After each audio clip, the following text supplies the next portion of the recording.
On va maintenant introduire les problèmes écrits. Donc, comment utiliser les inéquations et tout ce qu'on a vu pour aller résoudre des problèmes écrits. Donc, on va commencer avec un qui est un peu plus simple. J'ai un rectangle et un carré dont les dimensions sont inscrites sur le tableau blanc. Et la question est, pour quelle valeur de x le périmètre du carré est inférieur au périmètre du rectangle? Donc, on veut savoir le périmètre de mon carré doit être inférieur au périmètre de mon rectangle. C'est ce qu'on veut. On veut savoir c'est quoi les x qui vont respecter ça. Donc, périmètre du carré, c'est 4 fois 4x moins 4. Et le périmètre de mon rectangle, j'ai 2 fois x plus 2 fois le 4x. Donc là, j'ai traduit ma question avec une inéquation. Donc, il me reste à la résoudre pour aller vérifier c'est quoi les valeurs de x qui vont respecter ce que je voulais. Donc ici, 16x moins 16, plus petit que 2x plus 8x. Donc à droite, on va avoir 10x. J'ai encore mon 16x moins 16 de ce côté-là. Et pour peut-être avoir des nombres positifs, donc je vais faire moins 10 x de chaque côté. Donc je vais avoir 6x moins 16 plus petit que 0. Je transfère mon 16 de l'autre côté. Donc, 6x doit être plus petit que 16. Je continue ici.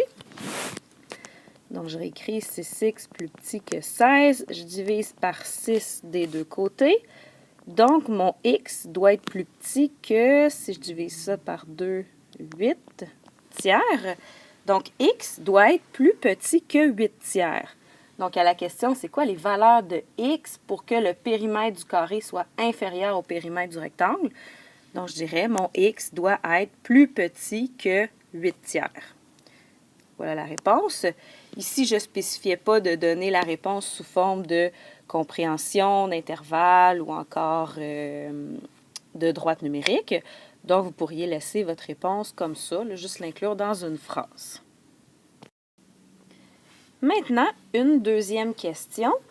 Donc, si je vous demande pour quelle valeur de x le périmètre du carré et celui du rectangle sont-ils supérieurs à 52? Donc, je vous rappelle que là, j'ai un « et ».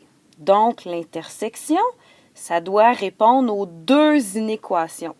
Donc, on veut que le périmètre du carré, donc le 16x moins 16, soit plus grand que 52. Donc, l'inéquation que je peux écrire avec ça, c'est qu'il faut que mon 16x moins 16 soit plus grand que 52. Et il faut aussi que le périmètre du carré soit supérieur à 52. Le carré, je l'ai fait. Le rectangle, pardon. Donc, 10x doit être plus grand que 52.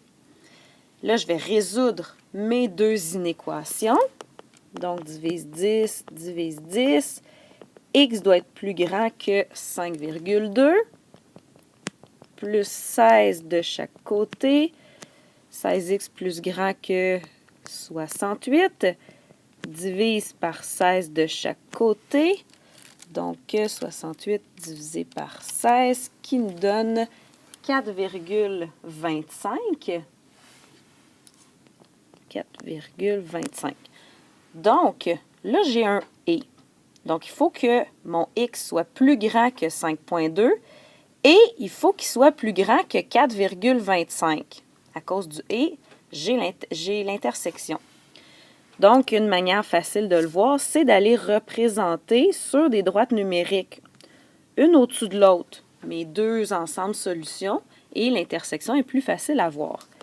Donc, j'en ai un 5,2, l'autre 4,25. Les deux sont exclus.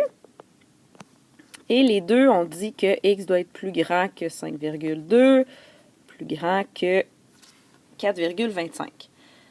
Donc, si je veux que le périmètre du carré et celui du rectangle soient supérieurs à 52, là où, je vais le mettre ici, donc là où je vois que ça répond aux deux inéquations, donc là où la ligne est coloriée aux deux places, c'est à partir de 5,2 exclus jusqu'à l'infini. Donc, je dirais que la valeur du x,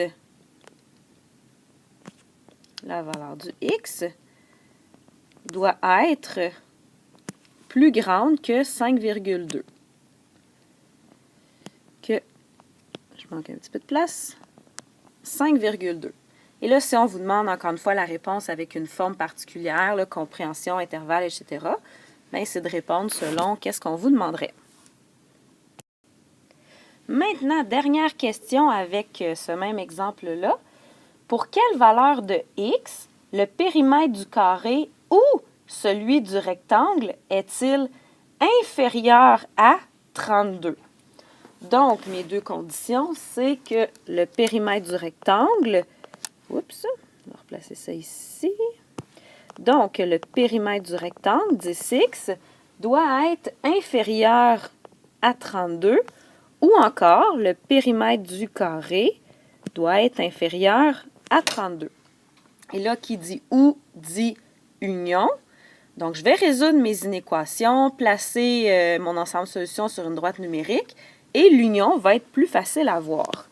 Donc, si je résous ça ici, divise 10, divise 10, x doit être plus petit que 3,2, tandis que avec le carré, plus petit que 48, divise 16 de chaque côté, qui me donne 3. Donc, x doit être plus petit que 3. Donc, mon x doit être plus petit que 3,2 ou mon x doit être plus petit que 3. Pour mieux voir, représentons la situation avec une droite numérique. Donc, x plus petit que 3,2, c'est ça ici. X qui est plus petit que 3, c'est ça ici. Et maintenant, on veut l'union. Donc là, bon, ici, ça veut dire que les nombres qui sont là, ça répond aux 2, OK. Et là, les nombres qui sont ici, par exemple 3,1, OK, ça répond à la première inéquation, là, x plus petit que 3,2. Ça ne répond pas à la deuxième, mais ce n'est pas grave. On a dit que ça devait être un ou l'autre. Donc, tous les nombres qui vont répondre à cette condition-là, à l'union, c'est de moins l'infini jusqu'à 3,2 exclu. Donc, la valeur du x doit être inférieure à 3,2.